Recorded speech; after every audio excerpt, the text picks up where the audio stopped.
दोस्तों UPSC EPFO APFC exam के recruitment test के रिजल्ट के बाद लगभग 262 स्टूडेंट्स को एपीएफसी के इंटरव्यू के लिए और 575 स्टूडेंट्स को ईओ के इंटरव्यू के लिए कॉल आई है।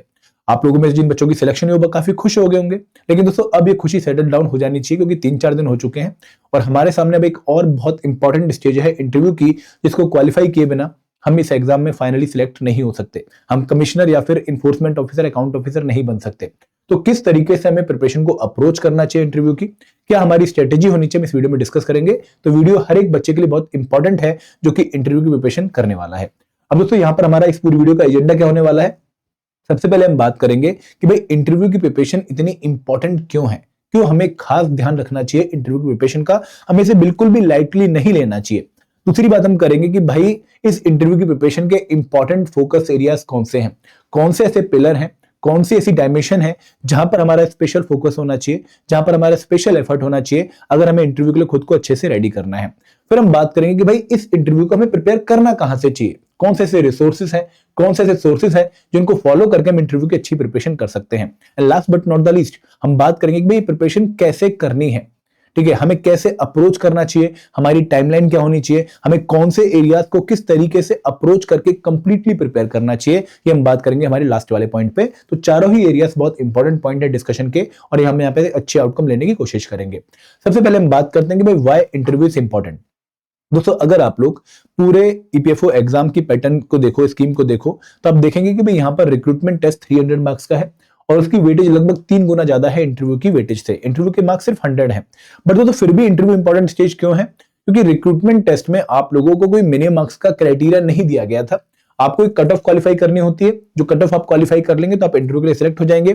बट इंटरव्यू में आप लोगों को अपनी कैटेगरी के हिसाब से कुछ मिनिमम मार्क्स स्कोर करने होंगे और अगर आपने वो मार्क्स स्कोर नहीं किए हैं तो भले ही आप रिक्रूटमेंट टेस्ट में टॉपर क्यों ना हो, आपके टोटल मार्क्स जो है फाइनल कट ऑफ से ज्यादा क्यों ना बन रहे हो, आप सिलेक्ट नहीं माने जाएंगे, आप सिलेक्ट नहीं होंगे। अब देखो ये क्या केस है, ध्यान से समझिएगा कि फॉर एग्जांपल आप में से एक बच्चा ऐसा है जिसके इंटरव्यू से पहले रिक्रूटमेंट टेस्ट के रिजल्ट में 235 के आसपास स्कोर आ रहा है और जो स्कोर आपको अभी नहीं पता है, ठीक है, ये भी एक इंपॉर्टेंट पॉइंट है, अभी आपको स्कोर अपना नहीं पता है, बट लेट्स एक्सपेक्ट कि भाई किसी बच्चे के केडी के नंबर 235 आ रहे हैं और उसके इंटरव्यू में मार्क्स है 49 और वो अनरिजर्व कैटेगरी से बिलोंग करता है, जनरल कैटेगरी से बिलोंग करता है, तो उसके टोटल मार्क्स कितने हो गए, उसके टोटल मार्क्स हो गए 284 और फाइनल कट ऑफ गई 250।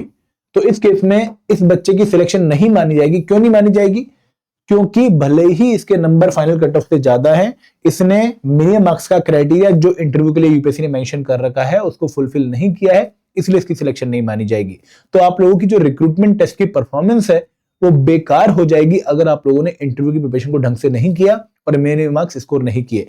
पहला रीजन तो ये है। और दूसरा रीजन क्या है कि भाई अभी आप लोगों को अपने मार्क्स पता ही नहीं है, ठीक है, आपको नहीं पता कि भाई आप रिक्रूटमेंट टेस्ट की कट ऑफ से कितने ऊपर हो। अगर मैं 2023 के एपीएफसी एग्जाम से जो है एग्जांपल लेके बताऊं तो 2023 के एपीएफसी एग्जामिनेशन में रिक्रूटमेंट टेस्ट की कट ऑफ गई थी 178.33 और फाइनल कट ऑफ गई थी 257.5 और अगर आप इन दोनों का डिफरेंस देखो तो लगभग 79 मार्क्स के आसपास आप लोगों का डिफरेंस आता है। तो अगर मान लो किसी बच्चे के नंबर सिर्फ 179 थे तो वो रिक्रूटमेंट टेस्ट तो क्वालिफाई कर चुका था, काफी खुशी भी उसके घर में हो गई होगी, ठीक है, वो भी अपने अंदर एक नया जोश महसूस कर रहा होगा। बट दोस्तों ये मार्क्स उसको लेकर आने थे इस कट ऑफ को बीट करने के लिए, जो कि एक बहुत हरक्यूलियन टास्क है, क्योंकि इंटरव्यू में अगर आप टॉपर्स के मार्क्स भी देखो 2023 में या फिर 2015 में या फिर किसी और ईयू एग्जामिनेशन में 17, 21 या 23 के, तो आपको 75 प्लस बहुत कम बच्चे देखने को मिलेंगे, हार्डली एक या दो बच्चे देखने को मिलेगा। तो यहाँ पर 79 स्कोर करने से वेरी डिफिकल्ट टास्क। तो अगर आप लोगों को अभी अपने मार्क्स नहीं पता है तो आप में से हर एक बच्चे का टारगेट बस यही होना चाहिए कि भाई कैसे हम इंटरव्यू में मैक्सिमम मार्क्स लेकर आए ताकि अगर हम बॉर्डर लाइन पे अभी हो तो हम फाइनल कट ऑफ क्वालिफाई करने के लिए खुद को एबल बना ले। तो यहां पर हर बच्चे के लिए एक ऐसा ग्रे जोन बन चुका है जहां पर आप लोगों को अपने अभी के मार्क्स नहीं पता है कि भाई एग्जैक्टली आपके मार्क्स कितने हैं, ठीक है, और कितना गैप आपको फिल करना पड़ेगा फाइनल कट ऑफ क्वालिफाई करने के लिए। तो यहाँ पर फुल एफर्ट आपकी तरफ से इंटरव्यू के लिए भी होने चाहिए, तभी जाकर आप उस ग्रे एरिया को अच्छे से कवर कर सकते हैं। आई होप आप मेरा पॉइंट जो है समझ गए होंगे। और दोस्तों यहाँ पर दो बात ध्यान रखिएगा, इंटरव्यू आपका 100 मार्क्स का है, आप हिंदी या इंग्लिश दोनों में से किसी भी भाषा में इंटरव्यू दे सकते हैं, लेकिन आप लोगों को अपने पैनल को पहले से ही इन्फॉर्म करना पड़ेगा कि आप कौन सी भाषा में ज्यादा कंफर्टेबल हैं।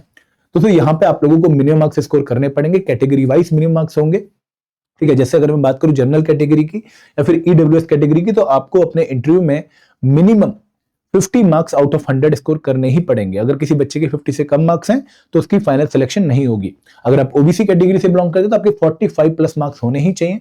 अगर आप एससी, एसटी या फिर पर्सन बेंचमार्क डिसेबिलिटी कैटेगरी से बिलोंग करते हैं तो आपके मार्क्स 40 से ऊपर होने ही चाहिए। तो फिर इंटरव्यू 2 स्लॉट्स में होते हैं, ठीक है। आपको जब इंटरव्यू की डेट मिलेंगी तो वहां पर 2 स्लॉट्स में बच्चों को बुलाया जाएगा। एक होगा फोरनून सेशन, ठीक है, मॉर्निंग सेशन, जहां पर आप लोगों को 9 बजे रिपोर्ट करना होगा और लगभग 9:30 बजे 9:45 में इंटरव्यू स्टार्ट हो जाते हैं और एक स्लॉट में लगभग 20 बच्चों को बुलाया जाता है। उसके बाद आप लोगों का सेकंड जो है सेशन होगा आफ्टरनून सेशन, जहां पर अगेन 20 बच्चों को बुलाया जाएगा और दोस्तों वहां पे जाके आप लोगों को डिफरेंट टेबल्स पे बिठा लिया जाता है। उन टेबल्स के हिसाब से जब आप बैठते हैं तो आप लोगों को बेसिकली एक टेबल पे उन बच्चों को बिठाया जाता है जो एक पैनल को जो है एलोकेट किए गए हैं। तो एक पैनल पे लगभग 4-5 बच्चे एक सेशन में आते हैं, 5 के आसपास पैनल होते हैं। तो इस तरह का इंटरव्यू पूरा प्रोसेस कंडक्ट होता है। आप लोगों को यूपीएससी के ऑफिस जाना पड़ेगा, कहां पर, Dholpur House, Shahjahan Road, New Delhi, ठीक है। और यहाँ पर ही आपके इंटरव्यू होंगे और इंटरव्यू जब आप हॉल में जाएंगे तो आपके पेरेंट्स वगैरह जो भी आपके कुलीग होंगे उनको बाहर रोक लिया जाएगा, सिर्फ आप ही अंदर एंटर कर सकते हैं। कोई बैगेज वगैरह ले जाने की जो है परमिशन नहीं मिलेगी, कोई बुक वगैरह भी अवॉइड करिएगा ले जाना। तो इस तरह का माहौल आपको पूरा देखने को मिलेगा इंटरव्यू का। तो एक अच्छा माहौल होता है और एक अच्छी प्रिपरेशन ही आपको इस माहौल से डील करने में हेल्प कर सकती है। तो इसलिए इंटरव्यू की प्रिपरेशन बहुत ज्यादा इंपॉर्टेंट है, इसको हल्के में किसी भी बच्चे को नहीं लेना चाहिए। आगे बढ़ते हैं। अब जो फोकस एरियाज पे मैं एक वीडियो पहले ही बना चुका हूं, थोड़ा डिटेल में मैं आपको यहाँ पे जल्दी से ब्रीफ करना चाहूंगा कि what are the main focus areas जहां पर आप लोगों को इंटरव्यू की प्रिपरेशन को ध्यान में रखना है। तो पहला और सबसे इंपॉर्टेंट एरिया है ईपीएफओ ऑर्गेनाइजेशन, कि भाई जिस ऑर्गेनाइजेशन का हम पार्ट बनने वाले हैं, जहां पर हम सर्विस करने के बारे में सोच रहे हैं, तो वहां के बारे में हमें काफी अच्छी इंफॉर्मेशन होनी चाहिए कि भाई ईपीएफओ है क्या, कब बनी, किस एक्ट के थ्रू बनी, कौन सी स्कीम्स को, कौन से एक्ट को ये एडमिनिस्टर करता है, ठीक है, इसका क्लाइंटल बेस क्या है, इसका ऑर्गेनाइजेशनल स्ट्रक्चर क्या है, इसका विजन क्या है, इसकी मिशन स्टेटमेंट क्या है, ये सारी नॉलेज हमें होनी चाहिए। इसके अलावा ईपीएफओ के बारे में करंट न्यूज क्या चल रही है और इसका क्या विजन है आगे के लिए, वो भी हमें पता होना चाहिए। तो ईपीएफओ के बारे में जितनी अच्छी नॉलेज आप लोगों को होगी उतना अच्छा आप इंटरव्यू के लिए खुद को रेडी कर पाएंगे, क्योंकि आप लोगों से 2 क्वेश्चन नेचुरली पूछे जाने वाले हैं।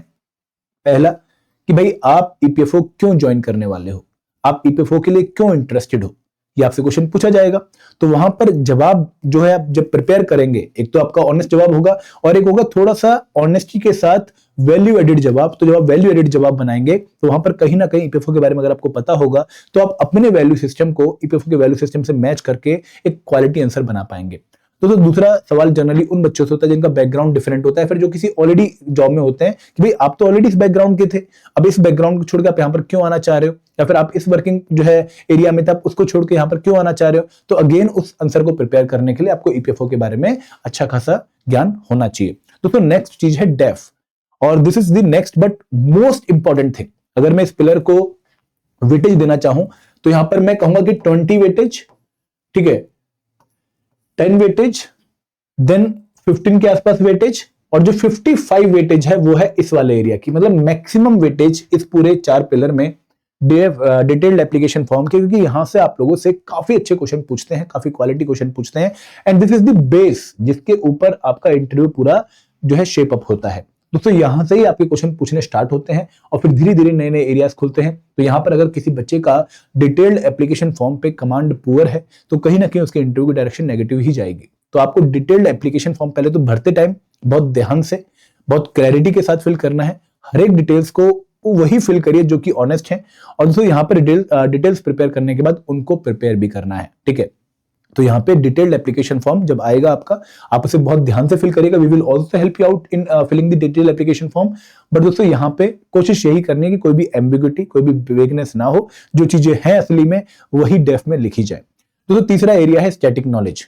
जो आप लोगों ने रिक्रूटमेंट टेस्ट के लिए कंपोनेंट्स प्रिपेयर किए हैं या फिर वो कंपोनेंट्स जो आपको ईपीएफओ की फंक्शनिंग में हेल्प कर सकते हैं, उनके बारे में आपको नॉलेज होनी चाहिए। फॉर एग्जांपल अकाउंटेंसी प्रिंसिपल, आप लोगों से क्वेश्चन पूछा जा सकता है। Then IR and labour law, ठीक है, आप लोगों से labour code, labour law, social security act, इनके रिगार्डिंग क्वेश्चन नेचुरली पूछे जा सकते हैं। तो ये एरियाज आपको अच्छे से प्रिपेयर करके रखने पड़ेंगे। क्वांट, रीजनिंग, इंग्लिश, हिस्ट्री, ये वाले एरियाज आपको प्रिपेयर करने की जरूरत नहीं है। आप इनका अगर जवाब नहीं भी दोगे तो भी चलेगा, but IR and labour law, social security act और लेबर कोड्स, ये एक ऐसा एरिया है जहां पर आपको अच्छी खासी नॉलेज होनी चाहिए। और दोस्तों ये एक दिन में प्रिपेयर नहीं होने वाले हैं, आपको रेगुलरली इनको प्रिपेयर करना पड़ेगा। एंड दोस्तों last but not the least area is the current affair. दोस्तों करंट अफेयर में यहाँ पर इंफॉर्मेशन, डाटा, फैक्ट्स, ये आपसे नहीं पूछा जाएगा, ठीक है। अगर पूछा भी जाएगा तो वहां से अगर आप नो भी बोलते हैं आंसर के लिए तो भी चलेगा, बट यहां पर ओपिनियन, एनालिटिकल व्यू पॉइंट आप लोगों का चेक किया जाएगा कि भाई अगर मान लो कोई भी न्यूज है, फॉर एग्जांपल बांग्लादेश में काफी टेंशन चल रही है, तो बांग्लादेश के टेंशन की इंडिया पे क्या इंप्लीकेशन है, इंडिया को इसको किस तरीके से हैंडल करना चाहिए, ऐसे क्वेश्चन आप लोगों से पूछे जा सकते हैं। तो आप लोगों को इन क्वेश्चंस के लिए काफी अच्छे लेवल पे प्रिपेयर करना होता है। तो ये 4 फोकस एरियाज जिनके लिए आपको स्लोली और कंसिस्टेंटली प्रिपेयर करना पड़ेगा। एंड दोस्तों यहां पर मैं एक और बात बताना चाहूंगा आप लोगों को कि इंटरव्यू की जो डेडलाइंस है या जो डेट्स हैं वो काफी लेट चलती हैं, तो आप लोगों को यहाँ पे प्रिपरेशन थोड़ी सी डिफरेंट ओरिएंटेशन के साथ करनी पड़ेगी। हम इसको आगे और डिटेल में डिस्कस करेंगे। अब दोस्तों बात करते हैं कि भाई इंटरव्यू के लिए प्रिपरेशन करनी कहां से। देखो मैंने बहुत सारी चीजें यहाँ पर मेंशन कर रखी है, मैं आपको हर एक पॉइंट को 1 बाय 1 एक्सप्लेन करता हूं। तो जब हम सबसे पहला एरिया प्रिपेयर करेंगे ईपीएफओ के बारे में, तो वहां पर हमारे पास बेस्ट सोर्स रहेगा ईपीएफओ की वेबसाइट। उस वेबसाइट को हमें अच्छे से खंगाल लेना है, अच्छे से कवर कर लेना है। इसमें आपको अबाउट ईपीएफओ मिलेगा, इसमें आपको विजन स्टेटमेंट मिलेगी, इसी में आपको मिशन स्टेटमेंट मिलेगी, इसी में आपको पता लगेगा कि भाई ईपीएफओ कौन सी स्कीम्स एडमिनिस्टर करता है, कौन से एक्ट्स एडमिनिस्टर करता है। इसी वेबसाइट पे आप लोगों को ईपीएफओ के बारे में करंट न्यूज सुनने को मिलेंगी। इसी वेबसाइट में आप लोगों को ईपीएफओ के स्ट्रक्चर के बारे में पता लगेगा। इसी वेबसाइट में आप लोगों को ईपीएफओ की सर्विसेज के बारे में पता लगेगा। तो जो भी इंपॉर्टेंट डिटेल्स ईपीएफओ के बारे में आपको चाहिए प्रिपरेशन के लिए, मैक्सिमम रिसोर्सेज आपको यहाँ पर पता लग जाएंगे। इसके अलावा अगर आप सोशल सिक्योरिटी के बारे में और पढ़ना चाहते हो तो एक बहुत ही अच्छी बुक है रवि प्रकाश यादव की, वो आप पढ़ सकते हैं। आप ईपीएफओ के बारे में अगर पढ़ना चाहते हो तो रामनिवास बैरवा की एक बुक है step by step into EPF, ये आप पढ़ सकते हैं। दोस्तों ईपीएफओ का विजन डॉक्यूमेंट है 2047, वो आपको पढ़ना चाहिए। ईपीएफओ का ट्रेनिंग पॉलिसी डॉक्यूमेंट है, वो आप लोगों को पढ़ना चाहिए। तो ये एरियाज हैं जहां से आप ईपीएफओ के बारे में अच्छे से प्रिपेयर कर सकते हैं। अगर मैं करंट अफेयर के बारे में बात करूं तो करंट अफेयर के बारे में अच्छे से प्रिपेयर करने के लिए आप लोगों को पहले तो 2 न्यूज़पेपर एटलीस्ट उनका एडिटोरियल वाला सेक्शन पढ़ना चाहिए, और न्यूज डिबेट जो होती हैं, जो अच्छे टीवी चैनल्स हैं, ठीक है, मैं नाम नहीं लेना चाहूंगा किसी का, बट जो ऑथेंटिक और रिलायबल या फिर क्रेडिबल टीवी चैनल्स हैं उनकी आप डिबेट सुन सकते हैं। आप डीडी न्यूज को फॉलो कर सकते हैं। इसके अलावा आप लोगों को जो है ईपीएफओ की ऑफिस को विजिट करना चाहिए, फिजिकली विजिट करना चाहिए, ताकि आप देख पाए कि भाई ईपीएफओ के ऑफिस होते कैसे हैं और आप अपने आप को रिलेट कर पाए उस ऑफिस की फंक्शनिंग से। वहां पे आप लोगों से बात कर सकते हैं, ईपीएफओ के चैलेंजेस के बारे में जान सकते हैं। तो इस तरह का आपको एक अच्छा एक्सपोजर मिल जाएगा अगर आप ईपीएफओ के ऑफिस विजिट कर सकते हैं। दोस्तों इसके अलावा प्रिपेयर कहां से करना है? मॉक इंटरव्यू से। देखो मॉक इंटरव्यू एक तरह का आईना होंगे जो आपको बार बार आपका करंट स्टेटस दिखाते रहेंगे, आपकी वीकनेस दिखाते रहेंगे। उनको प्रिपेयर करने से, उनको जो है इंप्रूव करने से आप इंटरव्यू के लिए खुद को बहुत रेडी बना पाएंगे। Then DAF is the core, जिसके ऊपर आप लोगों को खुद ही क्वेश्चन बनाने कि अच्छा मेरा जो है ईमेल आईडी है kuldeep198999@yahoo.com। तो 198999 क्यों है? देखो जनरली हम जब सबने ईमेल आईडी बनाया है तो हमारा जो है गूगल ने एक यूजर नेम दे दिया है, तो वो यूजर नेम का कोई ना कोई लॉजिक या कुछ तो बनाना पड़ेगा कि आपने एक्सेप्ट किया तो उस टाइम। तो यहाँ पे ये जो कॉमन क्वेश्चन है कि भाई अगर अच्छा आप जो है बनारस से बिलोंग करते हैं, बनारस में क्या इंपॉर्टेंट है, ऐसे क्वेश्चन आपसे पूछ लेते हैं। तो वहां पे डेफ आपका कोर एरिया बनेगा जिसके ऊपर आपको क्वेश्चंस को फ्लो करवाना है। तो दिस इज द एरिया जहां से आपको मैक्सिमम प्रिपेयर करना है। एंड दोस्तों फिर आप प्रिपेयर कर सकते हैं पीयर ग्रुप डिस्कशन से, अपने पेरेंट्स से डिस्कशन से, अपने मेंटर से डिस्कशन से। बहुत सारे ऐसे एरियाज हैं जहां पर आपको पीयर ग्रुप डिस्कशन हेल्प करती है। फॉर एग्जांपल जब आप चाय पे जो है चुस्की ले रहे होते हैं, या फिर आप किसी और जो है एक टोली में बैठे होते हैं और वहां पर कोई डिस्कशन चल रही होती है किसी मैटर में, तो आप लोगों को डिफरेंट व्यू पॉइंट्स सुनने को मिलते हैं। तो वो एक एरिया है जहां से आप प्रिपेयर कर सकते हैं। एंड दोस्तों यहाँ पे आप लोगों को एक और एरिया जो है फॉलो करना है, अगेन वो न्यूज़पेपर में आएगा कि हमारी हमारी जो मिनिस्ट्रीज हैं उनका क्या स्टैंड है किसी पर्टिकुलर जो है एरिया पे, किसी पर्टिकुलर इवेंट पे, वो भी आप यहीं से पढ़ेंगे, क्योंकि वही व्यू पॉइंट आपको कैरी करना होता है to the interview hall. For example Bangladesh में जो इंडियन गवर्नमेंट का स्टैंड है वही आप उसको प्रोजेक्ट कर सकते हैं अपने आंसर के फॉर्म में इन द इंटरव्यू। ठीक, तो ये एरिया है जहां से आपको प्रिपेयर करना चाहिए। अब प्रिपेयर करना कैसे चाहिए? तो सबसे पहले तो आप लोगों को पता होना चाहिए कि टाइमलाइन काफी लंबी चलेगी। अभी 22 दिसंबर को हमारा रिजल्ट आया है, ठीक है, 22 दिसंबर 2025 को रिजल्ट आया है। अब इसके बाद मुझे लगता है कि जनवरी और फेब में आप लोगों का डेफ फिल होगा, ठीक है, डिटेल्ड एप्लीकेशन फॉर्म फिल होगा। इसके बाद अभी क्या है, अभी आपका जोश बहुत हाई है कि इंटरव्यू की प्रिपरेशन करनी है। यहां तक आते आते जोश थोड़ा सा हल्का हो जाएगा, फिर डेफ फिल होगा तो फिर जोश हाई हो जाएगा।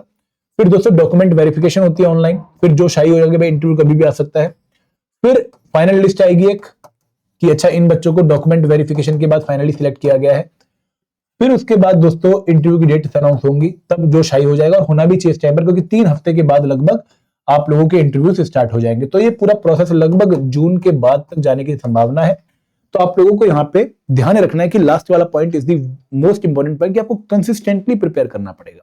ठीक है, आपको डेली अपने इंटरव्यू पे 30 मिनट से लेके 1 आवर का टाइम डिवोट करना पड़ेगा रेगुलर मैनर में, ताकि आप प्रिपरेशन से टच में रहो।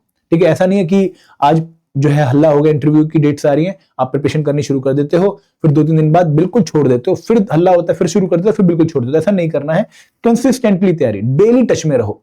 फॉर एग्जाम्पल, जो भी आपकी हॉबी है, फॉर एग्जाम्पल किसी की गिटार बजाना हॉबी है, तो गिटार बजाने के साथ साथ गिटार के बारे में इंफॉर्मेशन होनी, ठीक है, वायर्स के बारे में इंफॉर्मेशन होनी, डिफरेंट मटेरियल के बारे में इंफॉर्मेशन होनी बहुत जरूरी है। अगर आप कुकिंग कर रहे हो तो जो आपका कुकिंग का क्विजीन है, फॉर एग्जांपल कोई नॉर्थ इंडियन खाना बनाना पसंद करता है, कोई साउथ इंडियन खाना बनाना पसंद करता है, उसमें मसालों की इंफॉर्मेशन, ठीक है, उन मसालों के बारे में थोड़ा पढ़ना, वो सारी इंफॉर्मेशन आपको रेगुलर मैनर में करनी पड़ेगी, क्योंकि एक दिन में चीजें प्रिपेयर नहीं होने वाली हैं। तो हॉबीज एक बहुत अच्छे लेवल पे जब प्रिपेयर होंगी, तभी जाकर आप इंटरव्यू में खुद को कॉन्फिडेंटली कैरी कर पाओगे। ठीक, तो यहाँ पे consistency is very important. Daily आप लोगों को कम से कम 2 न्यूज़पेपर के एडिटोरियल पक्का पढ़ने चाहिए। आप द हिंदू या फिर इंडियन एक्सप्रेस पढ़ सकते हैं, या फिर कोई डिफरेंट सेट ऑफ न्यूज़पेपर जैसे बिजनेस स्टैंडर्ड या फिर इंडियन एक्सप्रेस, कोई भी एक न्यूज़पेपर फॉलो कर सकते हैं। बट क्योंकि यहाँ पर इंटरव्यू एक फाइनेंशियल इंस्टीट्यूशन का नहीं है, एक सोशल सिक्योरिटी ऑर्गेनाइजेशन का है, तो आप द हिंदू या इंडियन एक्सप्रेस को फॉलो कर सकते हैं।